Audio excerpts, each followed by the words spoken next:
오늘 하나님 말씀은 다니엘서 10장입니다. 여러분 오늘 말씀은 크게 네 단락으로 나눌 수 있습니다.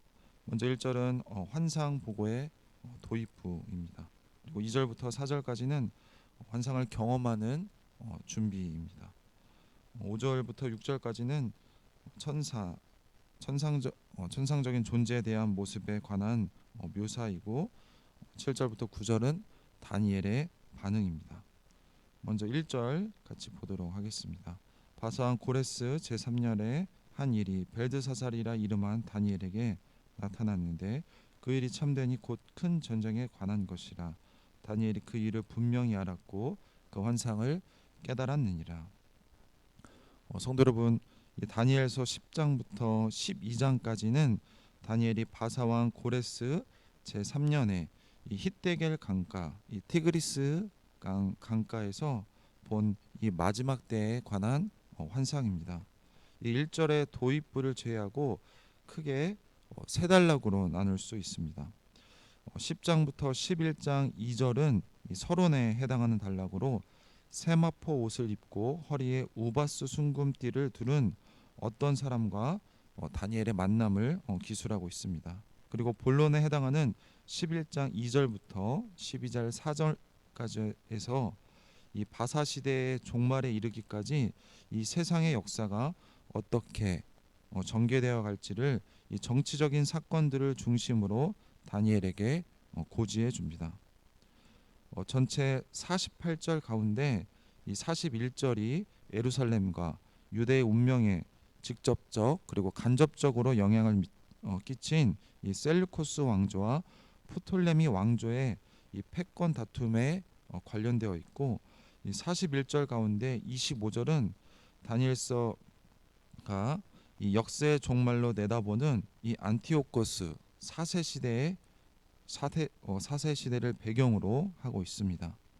이 셀루코스 왕조의 10번째 왕인 이 안티오코스 이 4세가 환상의 중심 인물임을 보여주고 있습니다. 그리고 환상을 마감하는 마지막 단락인 이 12장 5절부터 13절에서는 이 천상적인 존재들이 나타나서 한 번 더 이 마지막 때의 환란이 그 시간적으로 한정됐음을 알려주고, 그리고 끝날에 이 다니엘도 죽음에서 일어나 부활에 참여하게 될 것을 약속해 주는 환상입니다. 이런 가운데 우리 2절과 4절 보도록 하겠습니다. 그때 나 다니엘이 새 이래 동안을 슬퍼하며 새 이래가 차기까지 좋은 떡을 먹지 아니하며 고기와 포도주를 입에 대지 아니하며 또 기름을 바르지 아니하리니라. 첫째 달 24일에 내가 히데겔이라 하는 큰 강가에 있었는데, 이 단락에서 지금 다니엘의 금식이 굉장히 비교적 자세히 서술되고 있습니다.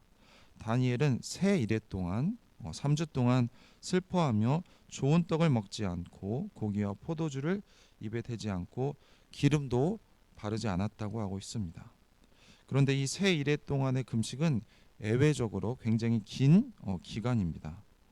현재 문맥에서 이 13절에 이 바사 왕국의 군주에 의해서 길이 막힌 이 20일의 일에 일치를 합니다. 그리고 여기서 좋은 떡이라는 표현은 아마도 출애굽 사건에 나오는 이 고난의 떡과 대비되는 표현과 같습니다. 신명기 16장 3절을 보면 이스라엘은 이 조상들이 애굽 땅에서 급히 나왔음을 기념하여 유교병을 먹지 않고 이래 동안 무교병, 즉 이 고난의 떡을 먹어야 합니다. 그리고 바벨론 시대 이후에는 이 첫째 달은 유월절과 무교절을 지키는 달이었습니다. 아마도 다니엘은 조상들이 애굽에서 겪은 고난에 참여하기 위해서 이 첫째 달에 좋은 떡을 먹지 않고 애도를 한 것 같습니다. 다니엘서 9장에서는 금식을 하고 애도하면서 멸망에 떨어진 이스라엘 백성들의 죄를 다니엘이 고백했는데, 여기에서는 그 배경을 달리 언급하고 있지는 않습니다. 그리고 12절에 내가 깨달으려 하여와 이 11장의 기도 응답으로 주어진 그런 메시지에 따르면 다니엘은 무엇인가를 지금 깨닫기 위해서 금식하고 애도를 했던 것 같습니다. 다니엘은 지금 첫째 달 그리고 24일에 히데겔 곧 이 티그리스 강가에서 환상을 보고 있습니다. 이 날짜의 정확한 기록은 계시의 확실성을 보여주고 있습니다. 이 계시가 주어진 시점을 거듭 연, 월, 일로 기록하는 이 에스겔의 경우와 달리 다니엘서는 일반적으로 그 해만 나오는데 여기에서만 지금 달과 날짜가 제시되는 것을 확인할 수가 있습니다.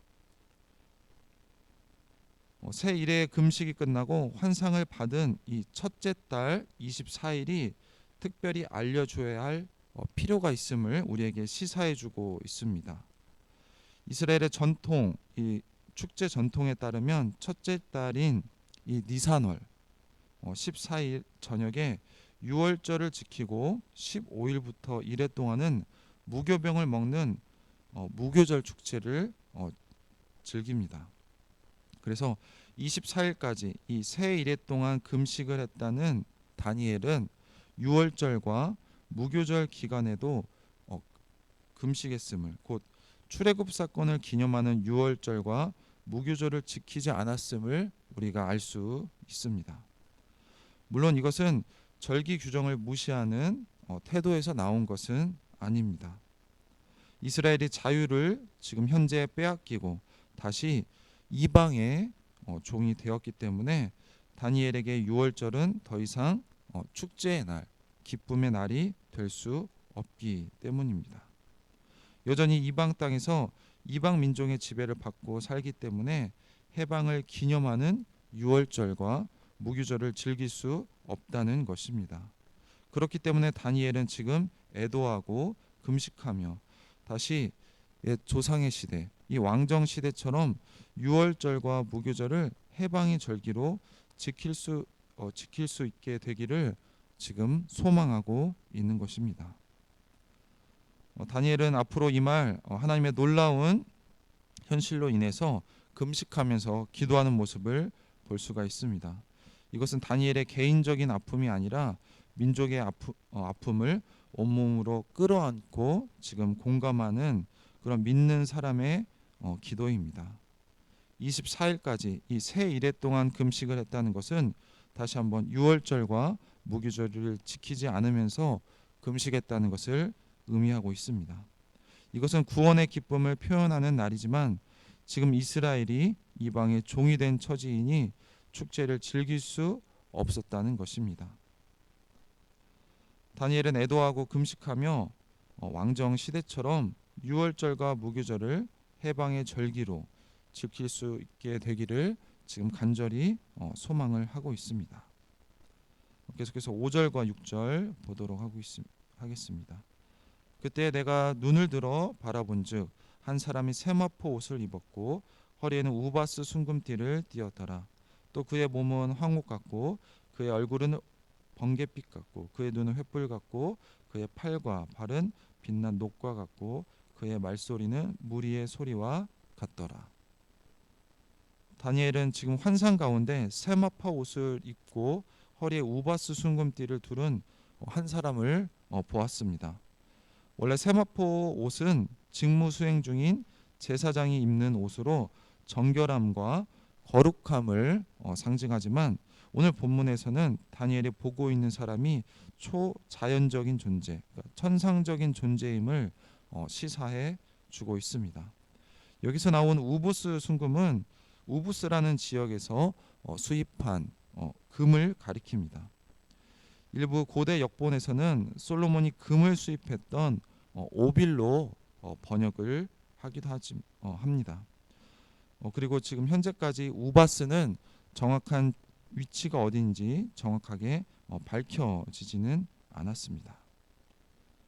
그리고 이 오늘 본문에 나온 다니엘이 이 히데겔 강가에서 본 이 한 사람은 가브리엘처럼 하나님의 계시를 전달하거나 해석해주는 역할을 담당한 사람과 같습니다. 왜냐하면 또 가브리엘이 이 다니엘에게 너는 크게 은총을 입은 자라고 말했듯이 오늘 본문에 나온 한 사람도 다니엘에게 큰 은총을 받은 사람이라고 부르고 있습니다.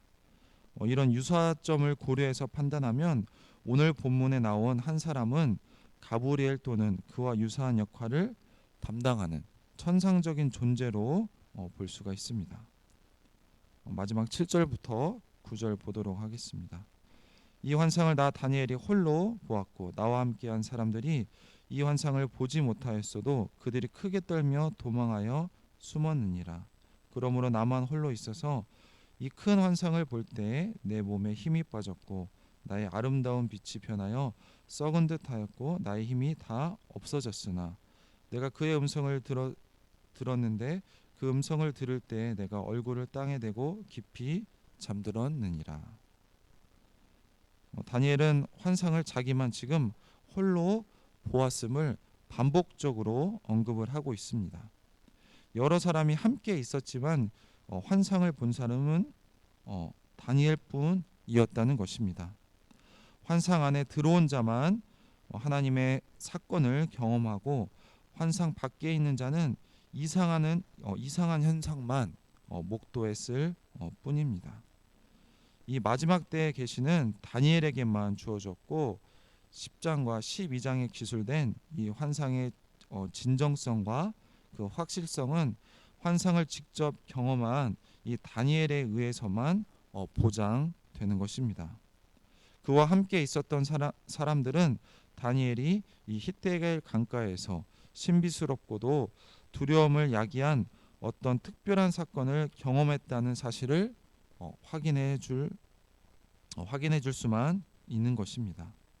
이 초자연적인 영역에 속한 이 신적인 존재, 이 천상적인 존재와의 이런 갑작스러운 만남에 다니엘은 힘이 굉장히 빠진 상태입니다.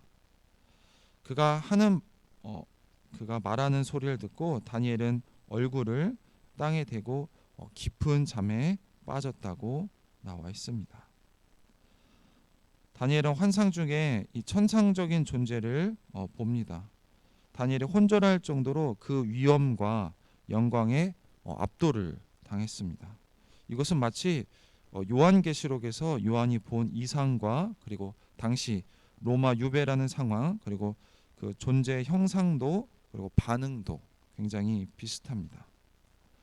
성도 여러분, 이 하나님의 백성이 두려워해야 할 대상은 굉장히 큰 전쟁 그리고 바사 제국도 그리고 헬라 제국도 그리고 로마 제국도 아닙니다.